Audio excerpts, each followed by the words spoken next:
Hello friends, मैं गोविंद कुमार आप सबका कक्षा 10 विज्ञान विषय के अध्याय 6 जैव प्रक्रम में हार्दिक स्वागत करता हूं। हमने विज्ञान विषय के अध्याय 1 से लेकर 5 तक के सभी अध्यायों की व्याख्या, पाठ के भीतर प्रश्न दिए गए और साथ ही अभ्यास के प्रश्नों को भी अच्छे से सॉल्व कर लिया है। तो अगर आपने वो क्लासेस नहीं देखी है तो उसकी लिंक मैं वीडियो के डिस्क्रिप्शन में दे दूंगा, वहां जाके आप उन क्लासेस को भी अपनी जरूरत के अनुसार देख सकते हैं। तो आज का हमारा जो चैप्टर है उसमें हम बेसिकली जैव प्रक्रम क्या होता है और जैव प्रक्रम के लिए जो आवश्यक प्रक्रिया है जिसमें पोषण, श्वसन, संवहन और उत्सर्जन, इन सभी क्रियाओं का हम पेड़ पौधों और मानव में अच्छे से अध्ययन करेंगे। यानी हमारा जो पूरा अध्याय है वो इन्हीं 4 टॉपिक पर पूरा बेस है: पोषण, श्वसन, उत्सर्जन और संवहन। ठीक है, तो क्लास शुरू करने से पहले आपसे छोटी सी रिक्वेस्ट है कि यदि आपने अभी तक चैनल को सब्सक्राइब नहीं किया है तो कृपया करके चैनल को सब्सक्राइब कर ले और बेल आइकन को जरूर दबाएं ताकि मेरी प्रत्येक क्लास की जानकारी आपको समय पर मिल सके। इस चैप्टर को हम बहुत ही आसान तरीके से चित्रों के माध्यम से पूरा समझने की कोशिश करेंगे ताकि आपका जो डाउट है वो एकदम क्लियर हो सके और सारे कॉन्सेप्ट आपको अच्छे से समझ में आ सके। क्योंकि ये बायोलॉजी का टॉपिक है तो निश्चित रूप से बायोलॉजी को समझना चित्रों की मदद से काफ़ी महत्वपूर्ण होता है ताकि वो आपको लंबे समय तक याद रह सके। तो चलिए हम क्लास को शुरू करते हैं। तो सबसे पहले क्लास शुरू करने से पहले हमारे सामने एक प्रश्न दिया गया है और वो प्रश्न क्या है? प्रश्न दिया गया है कि हम सजीव और निर्जीव में कैसे अंतर स्पष्ट करते हैं। यानी हम किस आधार पर कहते हैं कि कोई जीव सजीव है या वो निर्जीव है, इसका निर्धारण हम किस आधार पर करते हैं। तो जैसे कि मैं कुछ उदाहरणों की बात करूं, जैसे आपके सामने चित्र है, एक कुत्ता दौड़ रहा है तो हम कहेंगे ये सजीव है। हमने कैसे निर्धारण किया कि ये गति कर रहा है, यानी हमें दौड़ता हुआ दिख रहा है, इसमें गति हो रही है, इस आधार पर हमने कह दिया कि ये क्या है, सजीव है। फिर मैं बात करूं, यहाँ पर कुछ गाय घास चर रही है, इसका मतलब हमने देखा कि ये गाय क्या कर रही है, गति कर रही है अपने मुंह के द्वारा और अपने शरीर के द्वारा भी, तो हमने कह दिया कि ये क्या है, सजीव है। फिर यहाँ पर एक व्यक्ति चिल्ला रहा है या जोर से आवाज कर रहा है, तो इसकी जो मुंह की गति है या मुंह के द्वारा निकलने वाली आवाज है, उस साउंड की मदद से हमने ये पहचान लिया कि ये क्या है, ये सजीव है। ठीक इसी तरह पेड़ पौधे धीरे धीरे वृद्धि करते हैं और छोटे से बड़े होते हैं तो हम कहते हैं कि वो क्या है, सजीव है।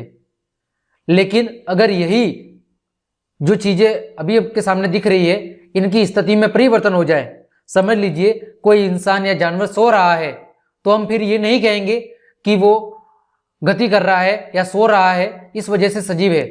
हम क्या देखेंगे कि क्या उसकी सांसें, इसकी धड़कनें या सांसें वो चल रही है या नहीं चल रही है। अगर वो सांसें ले रहा है इसका मतलब हम कहेंगे वो सजीव है। यदि उसमें सांसें नहीं चल रही है इसका मतलब हम कहेंगे निर्जीव है। इसका मतलब ये हुआ कि हम कुछ अलग अलग घटनाओं या अलग अलग प्रकार की क्रियाओं के आधार पर यह कहते हैं कि कौन सजीव है और कौन निर्जीव है। तो क्या केवल जीवों में होने वाली जो गति है उस गति को देख के किसी को सजीव या निर्जीव कहना उचित है? तो ये बिल्कुल भी उचित नहीं है। कुछ जीव जो हमें गति करते हुए दिखते हैं उसका मतलब वो ही सजीव नहीं है। इसके अलावा कई सारे ऐसे जीव हैं जो हमें गति करते हुए नहीं दिखाई देते लेकिन फिर भी वो क्या है, फिर भी वो सजीव गिने जाते हैं। तो अति सूक्ष्म स्केल पर होने वाली गतियां आंखों से दिखाई नहीं देती। कुछ जीवों में जो गतियां है इतने छोटे लेवल पर होती है, इतने छोटे लेवल पर होती है कि वो हमें अपनी आंखों से दिखाई नहीं देती।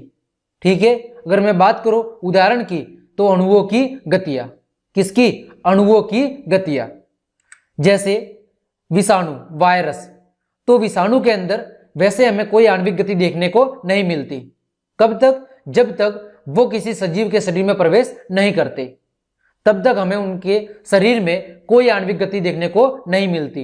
यानी हम कह सकते हैं कि उस स्थिति में विषाणु कैसा है, निर्जीव मान लो आप।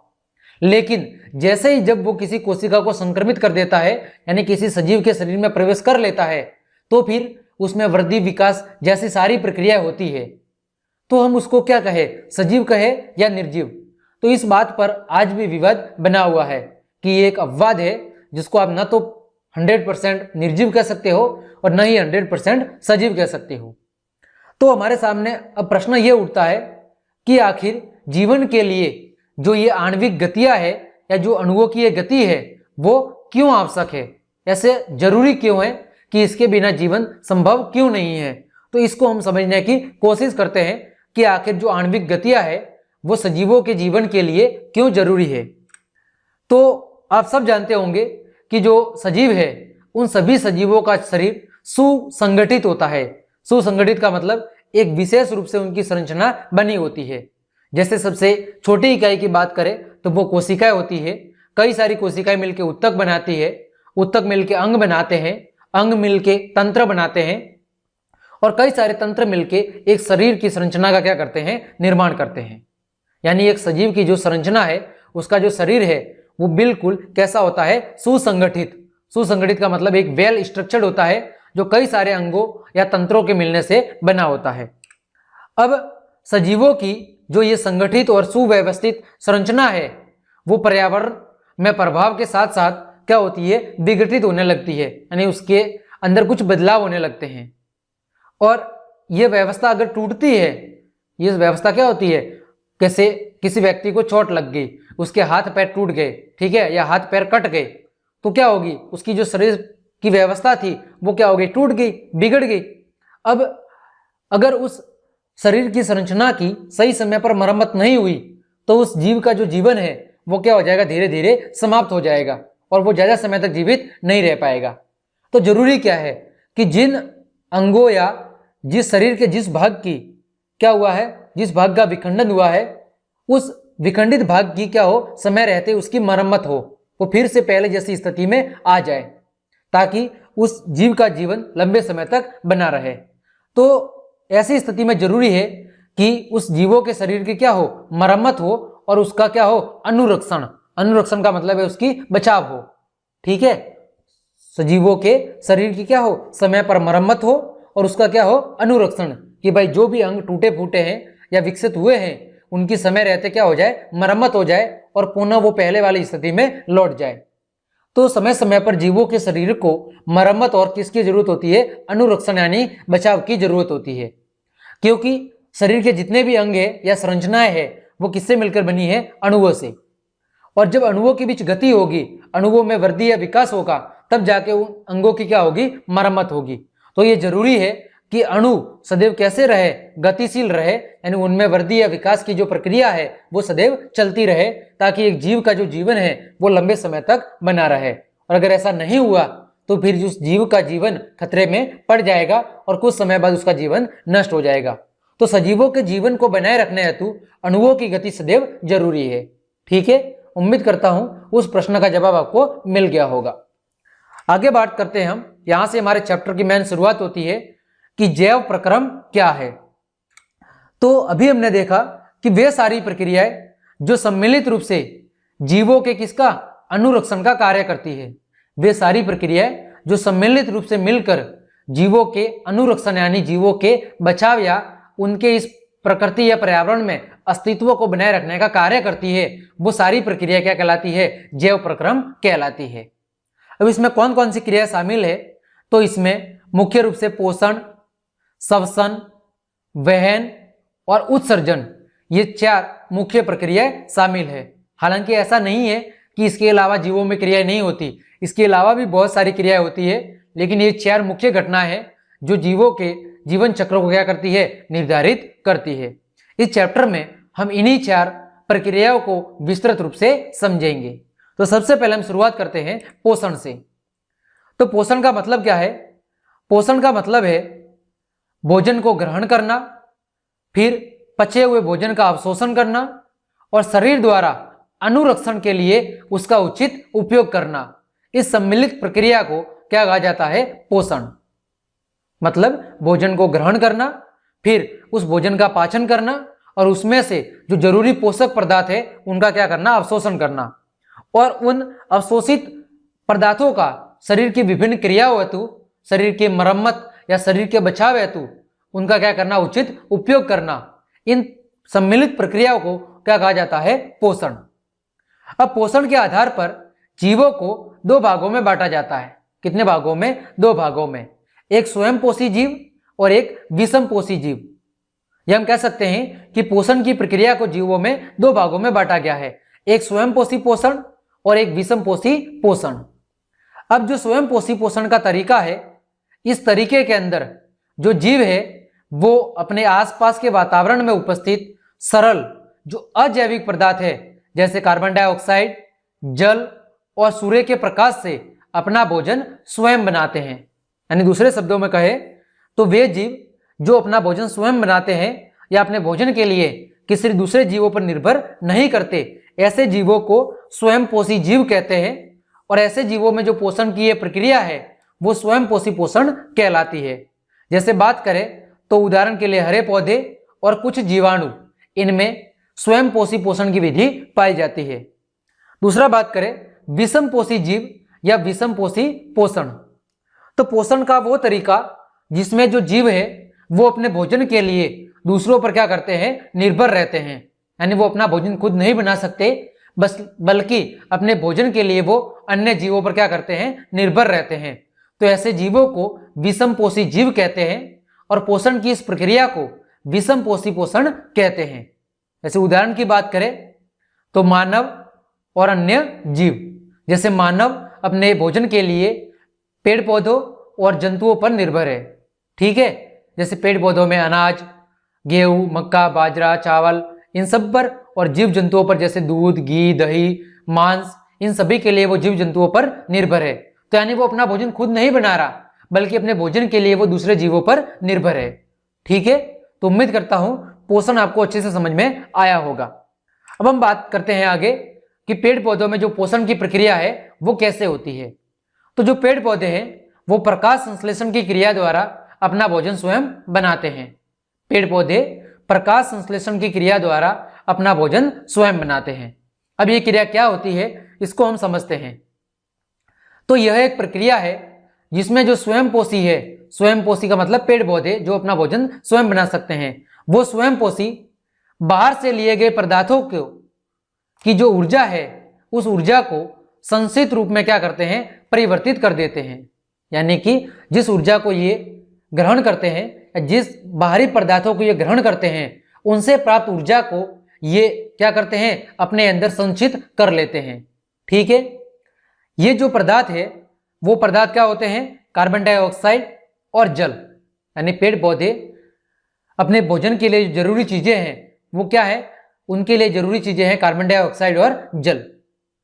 और कार्बन डाइऑक्साइड और जल की मदद से ये किसकी उपस्थिति में? सूर्य के प्रकाश की उपस्थिति में क्लोरोफिल की मदद से ये इन पदार्थों को किसमें बदल देते हैं? कार्बोहाइड्रेट में बदल देते हैं, ठीक है। अभी हम इसको और आगे विस्तृत समझेंगे। जैसे इन्होंने कार्बन डाइऑक्साइड और जल को क्या किया? ग्रहण किया। कार्बन डाइऑक्साइड को ये वायुमंडल से ग्रहण करते हैं, जबकि जल को ये जड़ों द्वारा मृदा से अवशोषित करते हैं। तो इन पदार्थों का अवशोषण करने के बाद ये सूर्य के प्रकाश की उपस्थिति में क्लोरोफिल की मदद से इन पदार्थों को किसमें बदल देते हैं? कार्बोहाइड्रेट में बदल देते हैं, ठीक है। और ये कार्बोहाइड्रेट क्या है? इनके लिए भोजन है, और इस भोजन को वो ऊर्जा के रूप में क्या करते हैं? संचित करते हैं, ठीक है। चलिए इस बात को और गहराई से समझते हैं। तो सबसे पहले बात करते हैं कि प्रकाश संश्लेषण के लिए कच्ची सामग्री कौन कौन सी है, ठीक है। तो सबसे पहली जो कच्ची सामग्री है वो है सूर्य का प्रकाश। तो अगर आपको कोई पूछे कि क्या पेड़ पौधे रात के समय अपना भोजन बनाते हैं, तो आप कहोगे बिल्कुल नहीं, क्योंकि प्रकाश संश्लेषण के लिए सूर्य का प्रकाश बहुत ही जरूरी है। सूर्य के प्रकाश के बिना वो अंधेरे में प्रकाश संश्लेषण की क्रिया नहीं कर सकते, ठीक है। तो सबसे पहली जो जरूरी चीज है वो है सूर्य का प्रकाश। दूसरा है क्लोरोफिल, जो कि पेड़ पौधों की पत्तियों में मौजूद होता है, ठीक है। तीसरा है कार्बन डाइऑक्साइड, और कार्बन डाइऑक्साइड कहां से मिलती है इन्हें? तो वायुमंडल से। फिर बात करें जल, तो जल कहां से मिलता है? जल जड़ों के द्वारा मिट्टी से क्या किया जाता है? अवशोषित किया जाता है। तो चार मुख्य कच्ची सामग्री है जो भोजन बनाने के लिए जरूरी है: सूर्य का प्रकाश, क्लोरोफिल, CO2 और जल। अब इस प्रकाश संश्लेषण की क्रिया में कौन कौन सी प्रमुख घटनाएं होती है वो देखें। तो सबसे पहले पत्तियों में मौजूद क्लोरोफिल के द्वारा सूर्य के ताप से या सूर्य की मदद से प्रकाश ऊर्जा को क्या किया जाता है, अवशोषित किया जाता है। ठीक है, सबसे पहले क्लोरोफिल द्वारा सूर्य की मदद से प्रकाश ऊर्जा को क्या किया जाता है, अवशोषित किया जाता है। प्रकाश ऊर्जा को अवशोषित करने के बाद उसे रासायनिक ऊर्जा में बदला जाता है। किसमें? रासायनिक ऊर्जा में बदला जाता है। और जो जल है, इस जल के अणुओं का हाइड्रोजन और ऑक्सीजन में क्या होता है, अपघटन होता है। यानी जो H2 है उसका दो भागों में अपघटन होता है, एक हाइड्रोजन और एक ऑक्सीजन। ठीक है, इन दो भागों में क्या होता है, इसका अपघटन होता है। फिर अपघटन होने के बाद जो कार्बन डाइऑक्साइड है CO2, इस CO2 का कार्बोहाइड्रेट में क्या होता है, अपचयन होता है और इस प्रकार जाके भोजन का निर्माण होता है। ये कार्बोहाइड्रेट ही क्या है, इनके लिए भोजन है। तो उम्मीद करता हूं प्रकाश संश्लेषण की क्रिया आपको अच्छे से समझ में आई होगी। एक बार फिर से सुन ले कि पेड़ पौधे सूर्य के प्रकाश की उपस्थिति में कार्बन डाइऑक्साइड और जल की मदद से, ठीक है, या कार्बन डाइऑक्साइड और जल का उपयोग करके क्लोरोफिल की मदद से क्या करते हैं, अपना भोजन स्वयं बनाते हैं और इस प्रक्रिया को प्रकाश संश्लेषण की क्रिया कहा जाता है। ठीक है, चलिए आगे बात करते हैं हम रंध्र। अब ये रंध्र क्या होते हैं? तो जो पत्ती होती है, पेड़ पौधों की पत्तियों पर छोटे छोटे सूक्ष्म छिद्र पाए जाते हैं और इन छोटे छोटे सूक्ष्म छिद्रों को क्या कहा जाता है, रंध्र कहा जाता है। इन रंध्रों का कार्य क्या है? तो रंध्रों का सबसे पहला कार्य है प्रकाश संश्लेषण के लिए गैसों का क्या करना, आदान प्रदान करना। जैसे कार्बन डाइऑक्साइड को ग्रहण करना और ऑक्सीजन को बाहर निकालना। तो जो गैसों के विनिमय का कार्य है ये किसके द्वारा किया जाता है, रंध्रों के द्वारा किया जाता है। दूसरा प्रमुख कार्य क्या है? तो जो वाष्पोत्सर्जन की क्रिया होती है, वाष्पोत्सर्जन का मतलब है कि जल को वाष्प के रूप में बाहर निकालना। तो इस वाष्पोत्सर्जन की क्रिया में जो जल को बाहर निकालने की क्रिया है वो इन्हीं रंध्रों के द्वारा की जाती है। ठीक है, जैसे मानव में त्वचा के ऊपर जो छोटे छोटे रंध्र होते हैं उनकी सहायता से जल को पसीने के रूप में बाहर निकाला जाता है। ठीक उसी तरह पेड़ पौधों में पत्तियों के ऊपर मौजूद इन छोटे छोटे रंध्रों के द्वारा क्या किया जाता है, इस अतिरिक्त जल को वाष्पोत्सर्जन की क्रिया द्वारा बाहर निकाला जाता है। ठीक है, ये आपके सामने कुछ चित्र भी दिया हुआ है जिसमें ये बीच में छोटे छोटे रंध्र छिद्र है। इसके बाहर की संरचना द्वार कोशिका है।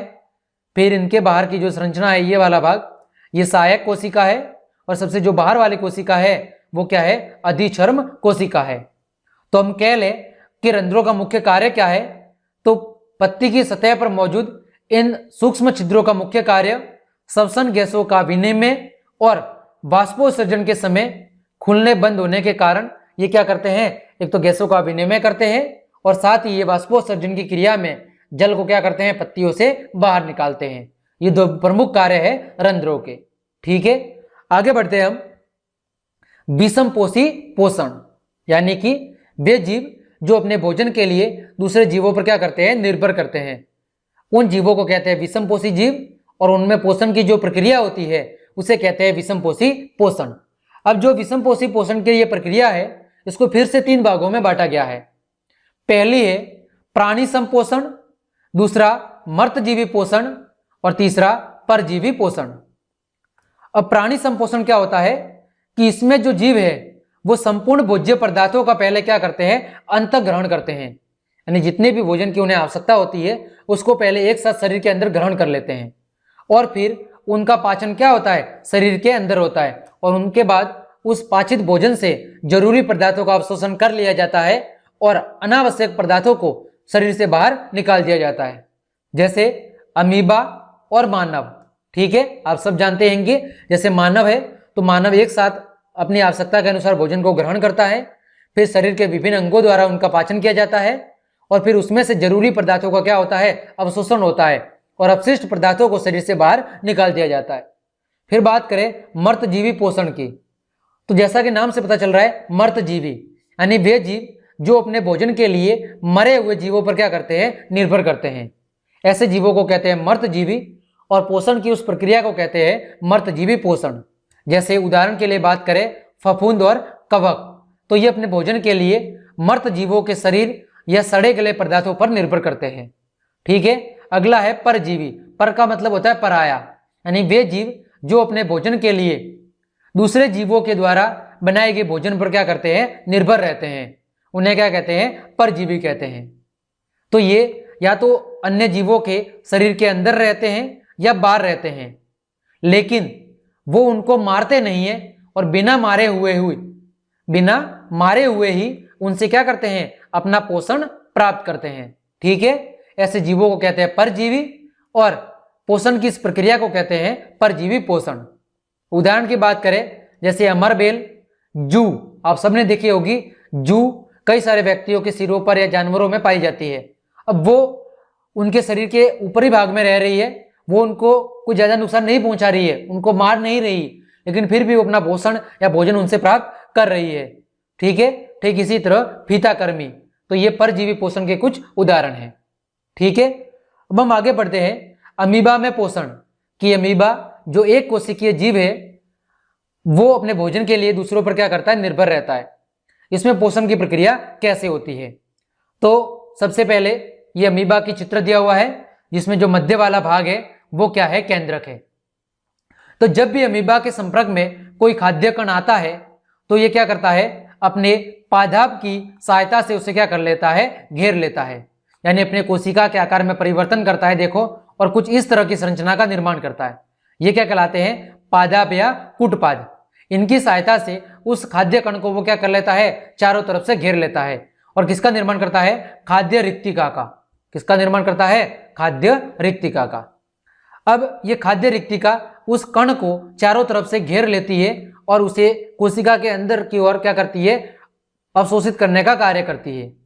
फिर खाद्य रिक्तिका के द्वारा उस पदार्थ को अवशोषित करने के बाद उस जटिल पदार्थों का क्या होता है, सरल पदार्थों में विघटन किया जाता है। ठीक है, सरल पदार्थों में विघटन करने के बाद जो बचा हुआ अपशिष्ट पदार्थ है, ठीक है, वो अपच कोशिका की सतह की ओर क्या करता है, गति करता है, यानी जिसका अमीबा के अंदर कोई उपयोग नहीं है, उस अपशिष्ट पदार्थों को कोशिका की जो बाहरी सतह है, ठीक है, जो कोशिका की बाउंड्री है, उसकी ओर क्या किया जाता है, उसे स्थानांतरित किया जाता है। और जो जरूरी चीजें हैं उनका शरीर के अंदर, अमीबा की कोशिका के अंदर की ओर उनका अवशोषण कर लिया जाता है। और फिर जो अपशिष्ट पदार्थ है, उन अपशिष्ट पदार्थों को शरीर से बाहर क्या कर लिया जाता है, निष्कासित कर लिया जाता है, जैसा आपको चित्र में दिख रहा है। जैसे ये खाद्य कण है, जैसे ही खाद्य कण संपर्क में आता है तो ये अपने आकार में परिवर्तन करके पादाप या कूटपाद का क्या करता है, निर्माण करता है। और उसके बाद ये क्या करता है, खाद्य रिक्तिका का निर्माण करता है, यानी इस पदार्थ को चारों तरफ से घेर लेता है और अपने अंदर की ओर क्या करता है, इसको खींच लेता है।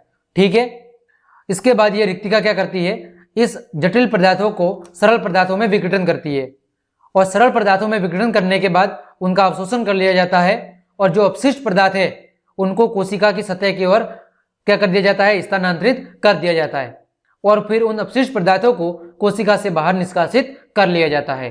तो इस प्रकार अमीबा में ये पाचन की प्रक्रिया संपन्न होती है। आगे हम बात करते हैं पैरामीशियम में पोषण। तो पैरामीशियम भी एक प्रकार का एक कोशिकीय जीव है, लेकिन इसका आकार क्या होता है, निश्चित होता है। ये अपने आकार में कोई ज्यादा परिवर्तन नहीं करता, जबकि कि अमीबा का जो आकार है वो निश्चित नहीं होता, ये बार बार अपने आकार या आकृति में परिवर्तन करता रहता है। तो पैरामीशियम की जो बाहरी सतह है, जो कोशिका को पूरी तरह ढके होती है, उसे क्या कहा जाता है, पक्षयाभ या सिलिया। क्या कहा जाता है, पक्षयाभ या सिलिया। जो आपको बाहर की ये संरचना दिख रही है, पूरी ये बाउंड्री टाइप की संरचना, ये वाली पूरी भाग क्या है, सिलिया या पक्षयाभ। ठीक है, होता क्या है कि पैरामीशियम के अंदर पूरा जो भाग है या जो पूरी कोशिका है वो भोजन को ग्रहण करने का काम नहीं करती। इसमें कुछ विशिष्ट स्थानों से ही भोजन को ग्रहण किया जाता है और उस विशिष्ट स्थान का नाम है ये वाला भाग, मुख खांच। इसमें जगह जगह पर कुछ खांच होती है, उन खांचों के माध्यम से ही भोजन को अंदर ग्रहण किया जाता है। तो जब भी भोजन इन खांचों के संपर्क में आता है तो ये खांचे क्या करते हैं, अपने उस भोजन को अपनी ओर आकर्षित करते हैं।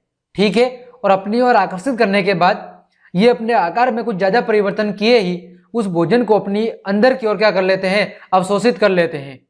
अवशोषित करने के बाद ये भोजन कहा जाता है भोजन दानी में। भोजन दानी में इसमें अलग अलग एंजाइम मिलते हैं और फिर जटिल पदार्थों का सरल पदार्थों में क्या होता है, विघटन। ठीक है, और इस प्रकार लास्ट में जाके इनका क्या होता है, इसमें से जरूरी पदार्थ है उन जरूरी पोषक तत्वों का अवशोषण कर लिया जाता है और बाकी अनावश्यक पोषक पदार्थों को, ठीक है, जो जरूरी चीजें नहीं है उनका क्या कर लिया जाता है, बाहर की ओर निष्कासन कर लिया जाता है। तो अमीबा और इसके भोजन की जो प्रक्रिया है उसमें कुछ अंतर है। उम्मीद करता हूं आपको पैरामीशियम में भी पोषण समझ में आया होगा कि पैरामीशियम एक कोशिकीय जीव है, इसके आकार में कुछ ज्यादा परिवर्तन नहीं होता, इसका आकार लगभग निश्चित होता है। अब इसकी जो बाहरी सतह है वो एक पूरी कोशिका के द्वारा ढकी होती है जिसे पक्ष या सिलिका कहते हैं, ठीक है। पैरामीशियम में जो पोषण है वो कुछ विशिष्ट स्थानों से होता है जिन्हें क्या कहते हैं, जिन्हें खांच कहते हैं। जब भोजन इनके संपर्क में आता है तो इस मुख्य खांच की मदद से भोजन को अंदर की ओर अवशोषित कर लिया जाता है। अंदर की ओर अवशोषित करने के बाद यह भोजन कहा जाता है भोजन धानियों में। भोजन धानियों में अलग अलग प्रकार के एंजाइम इसमें मिल जाते हैं जो इस जटिल पदार्थों का क्या करते हैं, सरल पदार्थों में विघटन करते हैं, यानी उनमें से जरूरी पदार्थों का अवशोषण कर लेते हैं और अनावश्यक पदार्थों को कोशिका से बाहर की ओर निष्कासित कर देते हैं, ठीक है। वही बात यहाँ पर लिखी हुई है। तो उम्मीद करता हूं आज हमने जो भी टॉपिक डिस्कस किए हैं वो सब आपको अच्छे से समझ में आए होंगे। तो क्लास देखने के लिए आपको धन्यवाद। अगर आपको क्लास अच्छी लगी है तो लाइक, कमेंट, शेयर और सब्सक्राइब जरूर करें। मिलते हैं अगली क्लास में इसके सेकंड पार्ट के साथ में। तब तक के लिए आप सभी को शुभ रात्रि, धन्यवाद।